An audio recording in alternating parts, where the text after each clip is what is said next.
안녕하세요. 오늘은 신명기 32장 말씀에 대해서 나눠보도록 하겠습니다. 오늘 내용을 끝으로 사실상 이제 모세가 백성들에게 전달해야 되는 이 말씀의 이제 끝에 도달한 것이다 라고 이제 볼 수가 있겠습니다. 32장의 결론은 뭐 이렇게 말씀드릴 수가 있겠습니다. 결국에는 모든 것을 다 돌아보았더니 하나님의 은혜였더라. 심지어는 우리가 범죄에서 징계를 받는 그 과정 속에서조차의 모든 것조차도 하나님의 언약과 계획하심 안에 있었고, 이로 말미암아 우리가 아픈 중에서 나음을 얻었고 마침내는 구원을 받게 되는 것이었더라 라는 이제 결론에 도달하게 되는 것입니다. 어떻게 이런 결론에 도달하게 되는 것인지에 대해서 본문 내용을 통해서 하나씩 살펴보도록 하겠습니다. 자, 이 32장의 말씀은 그 31장에서 미리 그 선언된 이제 백성들에게 전달하라고 하는 그 노래의 내용이 이제 나오게 됩니다. 하나님을 잊지 않고 기억하기 위해서 전달되는 노래 내용. 그리고 이제 마지막에 짤막하게 모세가 마침내 하나님으로부터 이제 부름을 받는, 하늘로 돌아가기 위해서 부름을 받는 그 말씀 내용이 이제 첨가돼서 붙어 있습니다.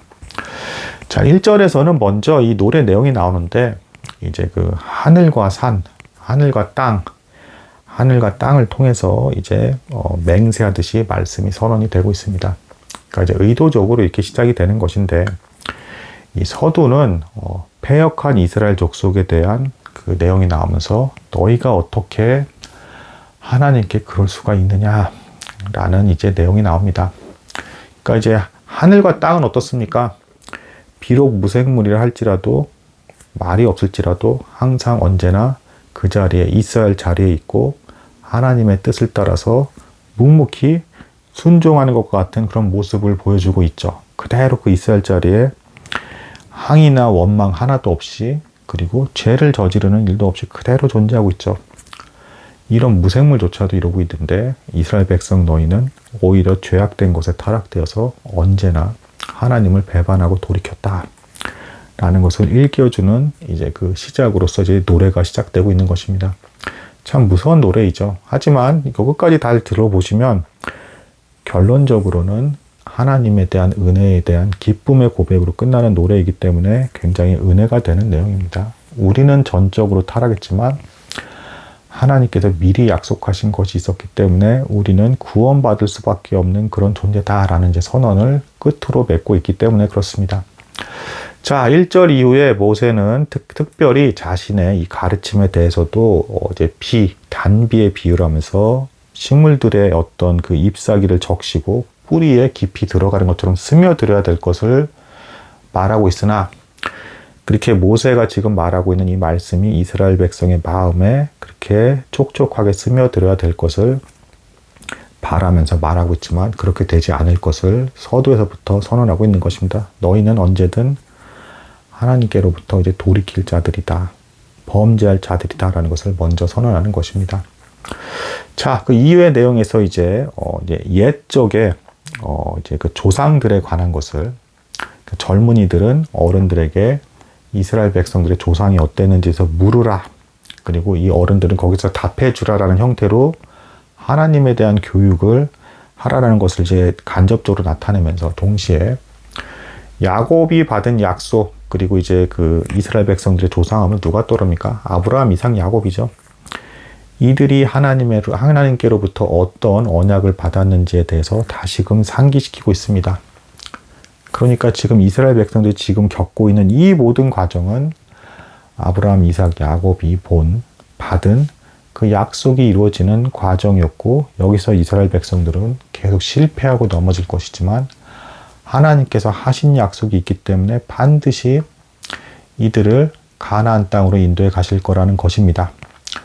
자, 이스라엘 백성들이 이렇게 불순종하고 자격이 없음에도 가나안 땅에 반드시 들어가게 되는 것, 하나님께서 약속하신 바가 있기 때문에 그렇게 들어갈 수밖에 없는 것은, 오늘날의 우리 성도들이 예수 그리스도께서 죄값을 지불하고 죽으심으로 말미암아, 그것을 믿음으로 말미암아 우리가 의로워지는 그 하나님께서 약속하신 그 언약을 근거로 우리가 천국에 갈 수밖에 없는 것과 이제 동일하다라고 이제 볼 수가 있겠습니다. 하나님은 이렇게 어제나 오늘이나 동일한 분이셨던 것입니다.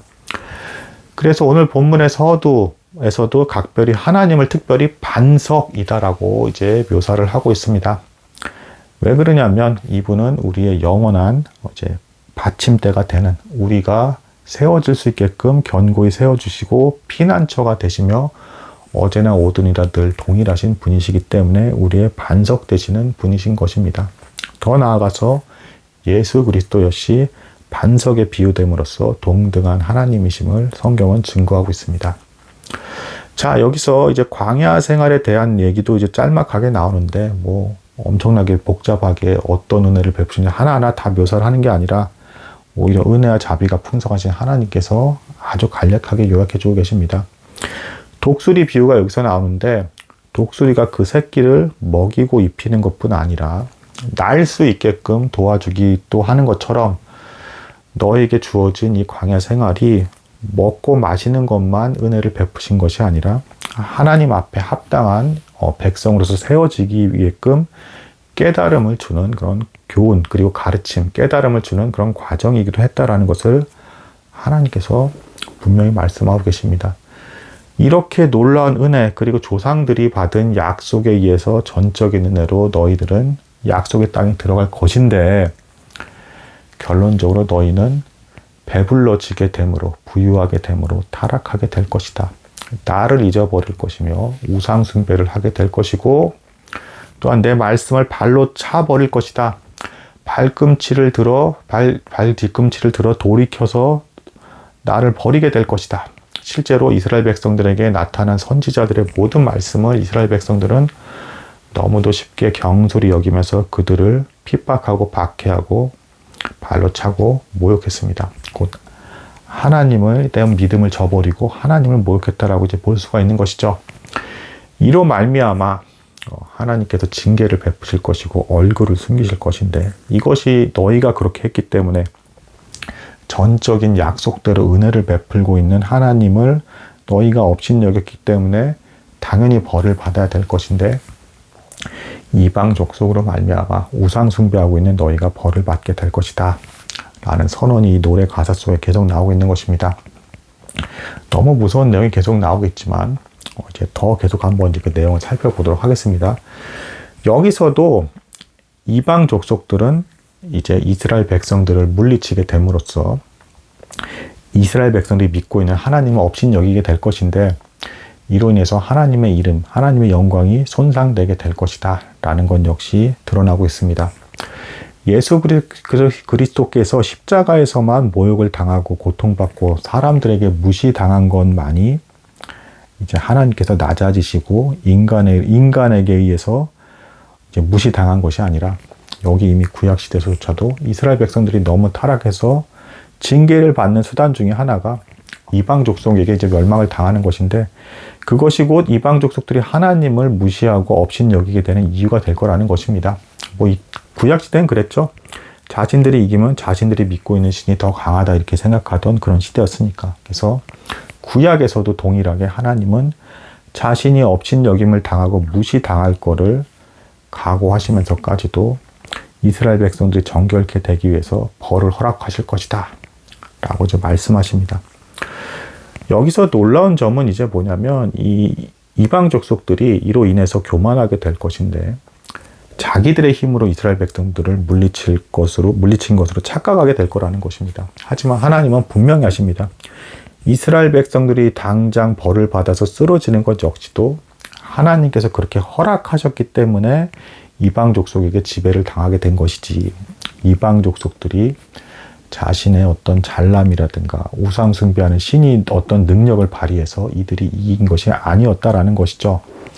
그리고 이들이 결국에는 하나님에 대한 지식과 믿음이 없기 때문에 그 교만으로 이방 족속은 잠깐 동안 이스라엘 백성들을 박해하고 괴롭히고 힘들게 할 수 있을지 모르겠지만 결국에는 이방 족속들은 망하게 될 것이고 완전 무너져서 흩어져 뿌림을 당한 것 같은 이스라엘 백성 족속들이 하나님의 은혜로 인해서 다시금 세움을 일으키게 될 것이다.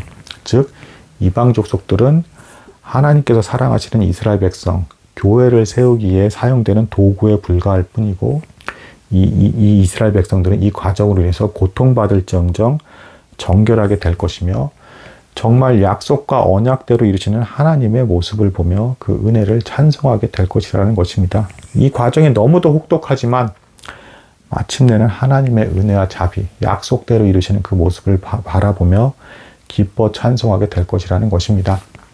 실제로 가나안 족속의 이 이방 족속이 망하게 되는 이유도 이미 노아가 예언을 했습니다. 함의 자손이 이제 결국에는 저주를 받잖아요. 그 노아의 그 세 아들 중에서 함의 자손이 이제 가나안 족속인 거죠. 그래서 노아로 인해 주어진 그 말씀이 역시 또 이제 그대로 이루어지는 그 과정 중에 하나라고 이제 볼 수가 있겠습니다. 그러니까 이 반드시 이루어질 수밖에 없는 언약의 말씀 안에 우리가 있기 때문에, 그리고 결코 변함이 없는 반석 되신 하나님이시기 때문에 우리는 괴롭고 고통스러운 중에서도 반드시 천국에 갈 수밖에 없는 그런 존재이기 때문에 우리의 연약함과 부족함에도 불구하고 그래서 하나님의 은혜를 찬송할 수밖에 없다라는 것입니다. 그래서 20절에서는 결국엔 하나님이 나 외에는 다른 신이 없다라는 것을 분명하게 선언하십니다. 그러니 허탄하고 있지도 않은 그런 신을 우상 숭배하면서 죄악 가운데 있지 말고 나에게로 돌아오라. 그리고 내가 너희를 정결케 했고 다시 세우리라 라는 말씀을 주면서 모세는 기뻐하라 라는 선언을 하면서 백성들에게 전달하는 이 말씀을 결론을 맺고 있습니다. 그러니까 은혜와 자비가 풍성하신 하나님을 발견하는 것, 그렇게 될 수밖에 없고 언약대로 이루실 것이기 때문에 그것을 알게 된 믿음의 백성들은 감사하며 찬송할 수밖에 없다라는 것, 이것을 고백하는 것이 신명기 32장이라고 볼 수가 있겠습니다. 그리고 마지막으로 이제 결론적으로 이제 모세를 다시금 부릅니다. 이 모세를 부르기 직전에 이제 이 노래에 대해서는 여호수아와 모세가 함께 백성들에게 전달한 것으로 묘사되고 있고, 이것으로 말미암아 이것도 하나님의 위로인데, 모세는 하늘로 부름을 받을 것이지만 여호수아가 동일한 뜻으로 너희에게 가르침을 줄 것이다라는 위로를 주고 계시고요. 모세가 이제 부름을 받는 이 과정 역시도 하나님의 은혜와 자비의 모습이 그대로 드러납니다.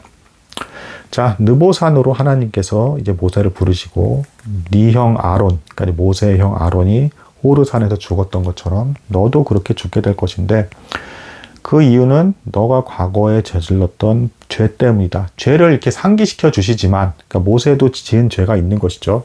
그럼에도 불구하고 느보산에서 약속의 땅을 바라보라 하면서 약속의 땅을 바라보게 하시는 자비와 은혜를 베푸십니다. 즉, 너가 이전에 지은 죄로 인해서 어떤 그 징계는 받아야 되는 것이 있어서 이제 하늘로 나에게 돌아와야 되지만, 나는 너를 용서했고 여전히 지금 은혜와 자비 가운데 약속의 땅을 보여주고 있다. 그러니 안심하고 나에게 돌아오라 라는 하나님의 놀라운 위로의 말씀이 모세에게도 주어지고 있습니다. 자, 그래서 32장 말씀은 정말로 모든 것이 언약 가운데서 성도를 그대로 인도해 가시는 하나님의 은혜였구나라는 고백에 도달하게 하는 장이라 이제 볼 수 있고, 이것은 동일하게 오늘날 우리에게도 적용되는 내용이기 때문에 반드시 우리가 믿음의 자손들은 천국에 갈 수밖에 없는 것이기 때문에 오늘 하루 이 내용을 기억하시면서 하나님을 찬송하고 기뻐하는 그런 하루 보내시기를 여러분들께 이제 축원합니다. 오늘 여기까지 하도록 하겠습니다. 감사합니다.